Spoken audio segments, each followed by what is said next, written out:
বিশেষ করে দিনাজপুর সড়ক ও জনপদ বিভাগের দৃষ্টি আকর্ষণ করতেছি। আপনারা এই ভিডিওটি দেখুন। দেখতে পাচ্ছেন, দিন আনে দিন খায় একটি গরিব ভ্যানালার মালামাল উল্টে গেছে। আপনারা দেখেন সে কত কষ্ট করে রাস্তার এপার থেকে এপারে বস্তা নিয়ে আসতেছে।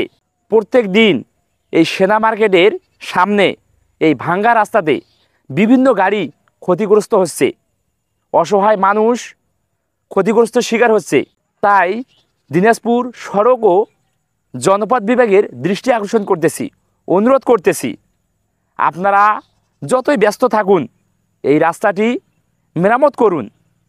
দেখুন কি অবস্থা, এক ভাইয়ের ভ্যান উল্টে যাওয়ার পর আরেক ভাই আসি হেল্প করতেছে। একটি লোডবাহী ট্রাক এই যে পাশ দিয়ে যাচ্ছে, এই লোডবাহী গাড়িটির কি সমস্যা হইতে পারে, তো তার এক্সেল ভাঙতে পারে, বেয়ারিং ভাঙতে পারে।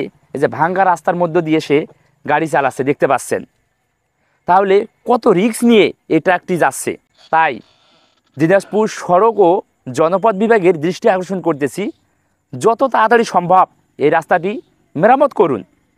ফুলবাড়ি জনসাধারণের, ফুলবাড়ি ভ্যান রিক্সা খেটে খাওয়া মানুষের নানান ধরনের সমস্যা হচ্ছে, তারা ক্ষতিগ্রস্ত হচ্ছে।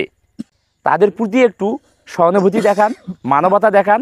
যত তাড়াতাড়ি সম্ভব এই রাস্তাটি মেরামত করুন। খেটে খাওয়া মানুষ, অসহায় মানুষদের ক্ষতি যদি না হয়, আমি আমার তরফ থেকে অনুরোধ করতেছি এই রাস্তাটি মেরামত করুন।